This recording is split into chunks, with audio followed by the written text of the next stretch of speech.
महाराज जी, मैं एक मनोरोग चिकित्सक हूँ। किसी भी रोगी की मानसिक पीड़ा कम करने के लिए मेरे मन में क्या भाव होने चाहिए और भगवत भाव किस तरह किसी रोगी की मानसिक पीड़ा को दूर कर सकता है? हाँ, बात ये समझनी कि उसकी जो मानसिकता है, वो ऊर्ध्वगति रहित हो चुकी है। मतलब अच्छे विचार और उत्तम विचार रहित हो चुकी है और वो पतन की तरफ ही जाएगी। उसका मूल अध्यात्म में कारण है पाप क्रियाएँ, व्यर्थ चिंतन, ओवरथिंकिंग, बहुत सोचना और भगवत रहित सोचना, सत्य रहित सोचना। तो असत प्रपंच उसको एकदम डाउन करता चला जाता है। और दूसरा इसमें कारण है ब्रह्मचर्यहीनता। ब्रह्मचर्यहीन होने पर उसकी स्मृति शक्ति डाउन होती चली जाती है। उसकी सोच जो है वो पतित होती चली जाती है, क्योंकि भोगों का चिंतन, भोग क्रियाएँ तो ये पतित है ना, तो पतित चिंतन होता चला जाता है। अब अगर उसके चिंतन को बल मिले, शीतलता मिले, शांति मिले, आनंद मिले, तो अभी पलट जाए। जब तक ये नहीं मिलेगा, तब तक वो पलटेगा नहीं। आप दवाइयों के द्वारा कितना भी रोकने की कोशिश करें, वो बेहोश रहेगा, वो नींद में चला जाएगा, लेकिन जब होश आएगा, तब उसका चिंतन नेगेटिव ही होगा, तब उसका चिंतन कमज़ोर ही होगा। अगर उसे अध्यात्म दे दिया जाए और धीरे-धीरे दवाओं के द्वारा उसकी मानसिक शक्ति को पुष्ट किया जाए, उसे विश्राम मिले थोड़ा और अध्यात्म चिंतन उसका चलने लगे, जैसे भगवान का नाम तुम्हें इतना जपना ही है, तुमको अमुक पाठ करना ही है। कोई पाठ दे दे, भगवान की स्तुति कोई, ये दवा के साथ अगर आप दो और उसको समझाने की चेष्टा करो। भगवान का जब तुम आश्रय लोगे तो तुम्हें चिंता नहीं करनी, हर जगह तुम्हारी रक्षा करेंगे। भगवान का आश्रय लोगे तो 1 सेकंड में उन्होंने अनंत सृष्टि रच दी, तुम्हारे लिए हर व्यवस्था कर देंगे। भगवान इतने महाबलशाली कि उनके आगे किसी की नहीं चलती और वो हमारे हैं, तो आपको चिंता नहीं करनी। आप जो व्यर्थ चिंतन करते हो, ये ठीक बात नहीं है। उसके मन को व्यर्थ चिंतन से हमें बचाना होगा। तो जब तक हम नाम नहीं देंगे उसे, भगवत नाम, तब तक वो चिंतन करेगा तो क्या करेगा? आप दवा दे दिए, इसके बाद वो चिंतन क्या करेगा? तो उसका चिंतन बन, तुम रामायण देखो, आधा घंटे रामायण देखो, आधा घंटे महाभारत देखो, क्योंकि पहले वो बिल्कुल संसारिकता से थोड़ा अध्यात्म की तरफ तो झुके और उसे कह दो गीता जी पढ़ो, गीता विचार करो, तो शायद वो ना कर पाए। तुम आधा घंटे सत्संग सुनो, आधा घंटे नाम कीर्तन करो, उसे लगाओ। अब जैसे हमारी बात बाहर से मान लिए, तो कितने ऐसे हैं जिनको आध्यात्मिक लाभ मिल रहा है। हमारी बात ना मानो तो हमारे पास रहो, तुम्हें लाभ नहीं मिलेगा। बात मानना, तो आप उसे किसी तरह अध्यात्म से जोड़िए, नाम से जोड़िए। राम नाम, कृष्ण नाम, हरि नाम, राधा नाम, नाम जपने लगे सो बस मंगल हो जाएगा, आप देख लीजिएगा। महाराज जी, ओवर थिंकिंग में अभी हम एक जने से बात कर रहे थे, उसको भी यही वो था। तो भय का बहुत वो रहता है महाराज जी, हर चीज़ का भय। वो मतलब बार-बार कह रहा था मुझे डर लगता है, ये दवाई से डर लग रहा है, ये देखो, इससे डर लग रहा है। अपने द्वारा कुछ ऐसे पाप हो जाते हैं जिनको हम प्रकट नहीं करते, जिनका कोई दंड नहीं मिलता, वो बुद्धि पर, बुरी दशा आने के पहले बुद्धि बदली जाती है। समझ रहे हो ना? सबसे पहले जो हमें दंड मिलेगा भागवतिक, वो बुद्धि पर मिलेगा। कई साल हो गए, कई साल हो गए। अब वो ऐसा भयभीत होने लगा कि बिना कारण के भी भयभीत हो रहा है। वो काल्पनिक भय पैदा करके भयभीत होता चला जाता है और उसकी मानसिकता बिगड़ती चली जाती है और उसको कोई प्यार देने वाला, कोई समझाने वाला, अगर उसको समझाने की भी चेष्टा करे तो नहीं समझेगा। उसके लिए एक ही दवा है, नाम। विश्वास मान लीजिए, ना ठीक हो जाए तो हमसे बताइएगा। महाराज जी, आपके जो शरणागत भक्त के लक्षण आप बताते हैं, निर्भय, निशंक, निशोक, निश्चिंत और विपरीत भावना को त्याग, इससे सारे लक्षण उससे विपरीत दिख रहे थे। वो शंका कर रहा है, वो शोक कर रहा है, वो अनिश्चिंत है। हाँ, अब जैसे मान लो आप कहते हैं हम कोई पाप नहीं करते, लेकिन आपने वीरपात किया, उसमें एक बच्चा होने की सामर्थ्य है। अगर वही गर्भाशय में पहुंच जाता तो बच्चा होता ना, तो एक बच्चा की हत्या हुई ना, लाखों पाप हो रहे हैं, लाखों अपराध बन रहे हैं, ये सब करेंगे क्या? ये करेंगे क्या? तुम्हारी बुद्धि को भ्रष्ट कर देंगे। इसको खिलवाड़ समझते हो? जो हमारे ऋषि मुनियों ने शास्त्रों में लिखा है कि 20-22 वर्ष तक ब्रह्मचर्य रहो, इसके बाद पाणी ग्रहण संस्कार करो, गृहस्थी में जाकर संतान उत्पत्ति करो, धर्म पूर्वक चलो, अपने पति को भगवान मानो, अपनी पत्नी को भगवान मानो, दोनों प्रेम से रहो, एक पति व्रत, एक पत्नी व्रत, ये सब क्यों कहा गया है? पाप आचरण, मनोरंजन, तो भी भोगो, कुछ दिन बाद मनोरंजन का फल अपने आप आ जाएगा कि आपका दिमाग ही आपको दंड देने लगेगा।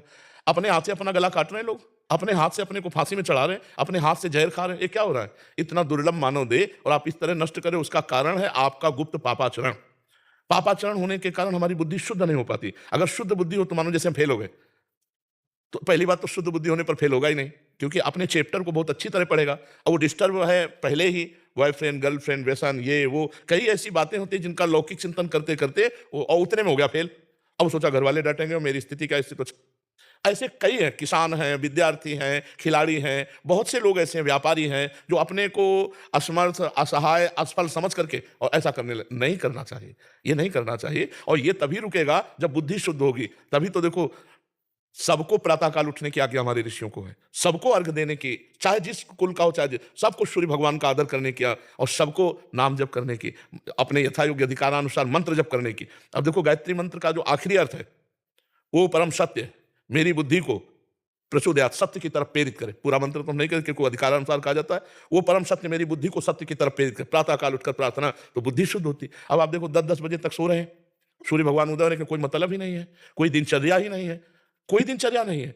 कुछ कार्य कर, कुछ कार्य कर, मनुष्य जीवन व्यर्थ नष्ट करने के लिए नहीं मिला है। देखो आज भी बीमार स्थिति शरीर की है, हम 11 बजे उठ जाते हैं, 12 बजे तक बैठे रहते हैं, 12 बजे के बाद थोड़ा टहले फिर बैठ गए, 1 बजे शौच स्नान, 2 बजे आ गए रोड में, 2 बजे क्या, 2 बजे के 10 मिनट कम। और ये 1:50 पे आने। हाँ, हाँ, 2 बजे और फिर देखो ये सब दिनचर्या चल रही है। अरे मनुष्य जीवन मिला है, खूब डट के मेहनत करो जिस डिपार्टमेंट में हो। मतलब बाबा जी हो तो डट के भजन करो, तपस्या करो, कष्ट सहो, जगत मंगल करो, जो जहाँ है डट के करे तो मनुष्य जीवन की सार्थकता है। खाली बैठे रहोगे मन तुम्हारा शैतान वो मार देगा। तो जो डिप्रेशन में उनको कोई कार्य बताओ, उनके अनुसार, उनकी सामर्थ्य के अनुसार कि कोई भी कार्य कर ले, मतलब उसके अनुसार थोड़ा-सा कार्यरत होना ज़रूरी है। बेकार आदमी डिप्रेशन में नहीं जाएगा और क्या जाएगा? और नाम जप करें और उसको बौद्धिक स्तर से पुष्ट करो। थोड़ी देर उसको आध्यात्मिक बातें बताओ। थोड़ी देर उससे बातचीत करके समझो कि इसकी दशा कहाँ डाउन हुई है, किस जगह है? ये डिप्रेशन का इसका कारण क्या है? तो विचार शक्ति ही हमको महान बनाती है, विचार शक्ति हमको नीच बनाती है। हमारे अच्छे विचार होने के लिए विवेक की जरूरत है। विवेक मिलता है सत्संग में, बाजार में नहीं मिलता है। बिन सत्संग विवेक न होई और राम कृपा बिनु सुलभ न सोई। तो भगवान की कृपा से आप खुद इतने बलवान बनो कि आप संकल्प करो, नाम जप करो, हमारी बात मानो और उसको संकल्प करो सामने आए हुए मरीज के कि मैं अपना नाम जप इसको देता हूं, और उससे कहो नाम जप करो। तो तुम्हारा जो नाम जप, मान लो 1000 नाम जप दिया, तो वो दान करने का तुम्हें 10,000 नाम का फल मिलेगा। समझ रहे हो? मैं अपना 1000 नाम कैसे तो 1000 दिए तो पलट कर 10,000 आपका फायदा जो होगा ना, वो 10,000 नाम का फायदा हो और उस जीव का उत्थान होने लगेगा। तो आप भी नाम जप कीजिए और उसके विचारों को पढ़िए और उसको आध्यात्मिक में धीरे से लाइए और भगवान का बल उसे दीजिए, तभी पुष्ट होता, नहीं तो फिर परेशान हो जाएगा। एक समस्या है, हजारों समस्या है, हजारों समस्या है। शरीर स्वस्थ है, खाने पीने को सब है, बेटी ब्याह के योग्य है, पैसा नहीं है। बेटी का ब्याह करने के लिए वो आया ना, तो लड़का वाला ऐसा रईसी दिखाएगा मुझे कारें चाहिए। अरे चाहिए कि तुम अपनी बेटी दे रहे हो, बस हमारे लिए पर्याप्त है। कितनी समस्याएं ऐसे गृहस्थों के पास, ऐसे लोग, सब व्यवस्था हो गई है, अब बेटी का जहां ब्याह किया, खूब धन खर्चा किया, लड़का बेकार निकला। कितनी समस्या है, संसार समस्याओं का पुंज है। यदि भगवान का भजन नहीं करोगे तो बहुत जीवन बेकार है, बहुत जीवन बेकार है। इसलिए सबको चाहिए थोड़ी थोड़ी देर। अभी एक रास्ते में देखा था, जब हम अपने लोग आ रहे थे तो रोक के बात किए थे, कह रहे थे 5 मिनट 1 घंटे में और 24 घंटे में 24 मिनट, सिर्फ इतना मैं अभी कुछ दिन हुआ शुरू किए, मुझे बहुत आनंद है महाराज जी, मेरा जीवन बदल गया। ऐसा वो रोक के कह रहे, हाँ रोक के कह रहे थे। उसमें जो सुबह हम आते हैं ना, उसमें बात मान लो, अगर नाम जब शुरू कर, अच्छा नाम जब में पैसा नहीं लगता, आपको ये नहीं कह रहे कि नहा के नाम जब करो कि भाई 4 बजे आप स्नान करो, ऐसा भी। और आजकल स्नान में कौन सी बड़ी सी बात है कि भाई गंगा जी यमुना जी नहाने जाना, अपने बाथरूम में बंद करो, स्नान कर लो, फिर आराम से बैठ करके भजन करो, जीवन सार्थक हो जाएगा। घंटा 2 घंटा अगर नहीं कर सकते तो 24 घंटे में 24 मिनट तो कर लो। और मांस मछली मत खाओ, शराब मत पियो, पराई माता बहनों की तरफ गंदी दृष्टि मत करो, फिर देखो जीवन कितना उज्जवल और आनंदमय होता है। तो जी ऐसा समझाओ भाई, समझाने से ही है। और बिना नाम जप के वो समझ भी नहीं पाएगा। नाम जप होना अनिवार्य है। नाम जप बहुत बड़ी अमृत शक्ति है, अमृत शक्ति है। सर गुरुवाणी में नाम जप और साधु सेवा दो की बहुत महिमा लिखी हुई है। जितने 10 गुरु हुए हैं सबके वाणी को पढ़ के देखा, केवल नाम जप, नाम जप की महिमा। अपने महापुरुषों को जितने देखो सब नाम नाम, कबीर जी, रामानंद स्वामी और जितने भी बड़े बड़े संत हुए सब नाम से हुए। देखो इस मन की एक चाल देखो, चुप हुए देखो चल पड़ा, लगाए हो सुनने में तो जहां चुप हुए तो अपनी चाल चल पड़ा। अब अगर आपकी चाल नीच कोटि के चिंतन के है तो नीचे चला जाएगा, उच्च कोटि के है तो उच्च। इसको फंसाना है। हम कार्यरत हैं तो मन लगा हुआ है, जहां कार्य से हटे तो राधा राधा राधा राधा राधा राधा फौरन लगाओ इसको। फिर कार्य में लगे, फिर भूल गए, कोई बात नहीं, फिर याद आया, फिर राधा राधा राधा राधा। इसको देखो लगाओ तो आनंद आने लगेगा। नहीं असत चिंतन करता, बहुत ये दुष्ट है। ये गंदी गंदी बातें पकड़ लेगा और अच्छी बातें पकड़ेगा नहीं। इसको अच्छी बातें जबरदस्ती पकड़ाना पड़ेगा और अच्छी पकड़ लिया तो जीवन मुक्त हो जाएगा। इसको देखो, इसकी चाल देखो, जहां शांत हो वो चल पड़े अपनी चाल पर। कोई व्यक्ति लाएगा, कोई वस्तु लाएगा, कोई घटना लाएगा, कोई भोग लाएगा और उसी के चिंतन कराएगा, हमारे पावर को नष्ट करता जाएगा। जो हमें मनुष्य शरीर में पावर मिला है, चिंतन के द्वारा पावर बढ़ता है और चिंतन के द्वारा ही पावर नष्ट होता है। असत चिंतन के द्वारा पावर नष्ट होता है और सत्य चिंतन के द्वारा पावर बढ़ता है। तो पावर बढ़ाने वाला चिंतन कोई बिरला ही करता होगा, नहीं पावर नष्ट करने वाला ही चिंतन होता है। कहीं किसी व्यक्ति से राग, कहीं किसी व्यक्ति से द्वेष, कहीं कोई घृणात्मक बात, कहीं कोई ऐसी, और वो सब दिमाग में भर रही है और दिमाग को कमजोर करती चली जाए। आप जब शयन करते हैं, 6 घंटे सोते हैं, तो आप अपने को बलवान महसूस करते हैं, इंद्रियों को फ्रेश महसूस करते हैं। क्यों? क्योंकि 6 घंटे चिंतन रहित सो गए।